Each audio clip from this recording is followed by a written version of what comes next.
মানে অনেক বড় একটা শোক তো তার উপর দিয়ে গেছে, পুরো পরিবারের উপরে। তার মা যেরকম করে চলে গেছে এবং উনি যে অবস্থায় এসে দেশ, তার মাকে দেখলেন, পুরা দলকে দেখলেন, এরপরেও তিনি সর্বাংশে চিন্তা করছেন দেশটাকে এরপরে কোন কোন চ্যালেঞ্জের মধ্যে দিয়ে দিতে হবে। প্রধানত এর উপরই উনি আমাদের সাথে কথা বলেছেন। আমরা তাকে শোক এবং তাকে সান্ত্বনা দেবার কথা বলবার পরে যখন বলেছি যে আপনার যদি কিছু বলার থাকে আমাদের উদ্দেশ্যে সেটা বলতে পারেন, তখনই আমাদের বলেছেন, দেখেন আমি তো অনেকটা একলা হয়ে গেছি, আপনারা যে সবাই আসেন আমার সাথে কথা বলতে, আমার মনে হয় যে আমি আসলে একলা নই, আমি সবার মধ্যে আছি। আমি আপনাদের সবাইকে আমার সাথে চাই। সবাইকে নিয়ে দেশের সামনে খুবই বড় একটা চ্যালেঞ্জ আছে, দেশটা গড়ে তোলবার। সেই চ্যালেঞ্জ যেন মোকাবেলা করতে পারি তার জন্য সহযোগিতা চাই। সবার সাথে শত্রুতার ব্যাপার নয়, একটা কর্মসূচির ভিত্তিতে দেশটা গড়ে তোলবার কাজ করে। এই প্রসঙ্গে ঢাকা মহানগরের যানজটের উপরে তার কিছু পরিকল্পনার কথা বলেছেন। এই প্রসঙ্গে ঢাকা শহরকে ভার্টিক্যালি আরো বড় করা, বর্ধন করা, বর্ধিষ্ঠ করা, ঢাকার চতুর্দিকে অনেকগুলো স্যাটেলাইট টাইপ কিরকম করে, বিশেষ করে এটা মেট্রো দিয়ে হোক কিংবা ট্রাম সিস্টেম দিয়ে হোক অথবা ছোট ছোট মনোরোল দিয়ে হোক কানেক্ট করে যাতে কমিউনিকেশনটা বাড়ানো যায় এবং যথেষ্ট পরিমাণে সেই জায়গাতে সিভিল যে সমস্ত রাইট আছে সেগুলো দেওয়া যায়, অ্যামিনিটিস দেওয়া যায়, মানে যেমন আলো, বাতাস, মেডিকেল, বাজার, ইকোনমি সবকিছু তৈরি করা যায়, এগুলোর একটা পরিকল্পনা কথা উনি বললেন।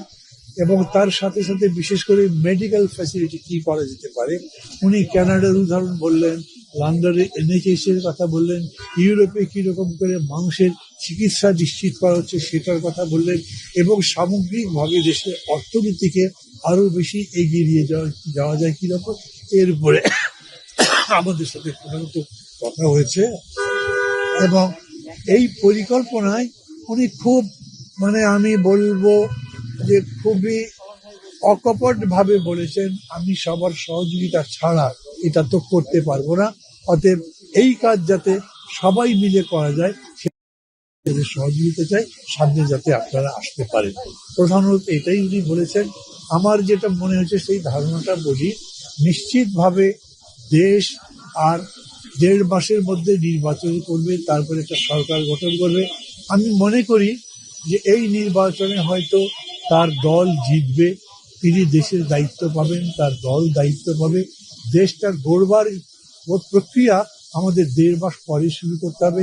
সেইখানে উনি যদি সবাইকে দিয়ে এইভাবে কোনো শত্রুতার দৃষ্টিভঙ্গি বাদ দিয়ে সবার সহযোগিতার ভিত্তিতে দেশ গড়বার চিন্তা করেন কর্মসূচি, তাহলে সেরকম করে আরো বেশি হবে। যেমন এই প্রসঙ্গে তিনি বললেন, যেমন কৃষি কার্ড দিচ্ছেন, শ্রমিকদের কার্ড দিচ্ছেন, যাতে করে দরিদ্র মানুষের কাছে তাদের বেনিফিট পৌঁছানো যায়, দরিদ্র মানুষের জন্য আলাদা কোনো কর্মসূচি করা যায়। সেখানে তার যে সমস্ত পরিকল্পনা ইতিমধ্যে তিনি কৃষিবিদ ইনস্টিটিউশনের কর্মসূচির মধ্যে ঘোষণা করেছেন। আমি তাকে বললাম যে আপনি যে বলেছেন আই হ্যাভ এ প্ল্যানটা আরো ডিটেল বলেন। উনি বলেছেন এটা আমরা কিছু কিছু কাজ করছি, আরো ডিটেল করব, যাতে সবার সহযোগিতা পাই, আপনারা পরামর্শ দেবেন। আমাদের মধ্যে একজন প্রেসিডিয়াম সদস্য মঞ্জুর কাদের জিজ্ঞেস করলেন যে আমরা কিভাবে সাহায্য করতে পারি। উনি বললেন বুদ্ধি পরামর্শ দিয়ে, অংশ নিয়ে, দরকার হলে আমার সমালোচনা করে, ভুলটা ধরিয়ে দিয়ে যাতে একটা গণতান্ত্রিক পথে আমরা এগিয়ে যেতে পারি। সামগ্রিকভাবে পুরা বিষয়টা একটা গণতান্ত্রিক দৃষ্টিভঙ্গিতে, সহযোগিতার দৃষ্টিভঙ্গিতে আরো সামনের দিকে নিয়ে যাওয়া যায় কিরকম করে, এই ব্যাপারটাই উনি আমাদের সাথে কথা বলছেন।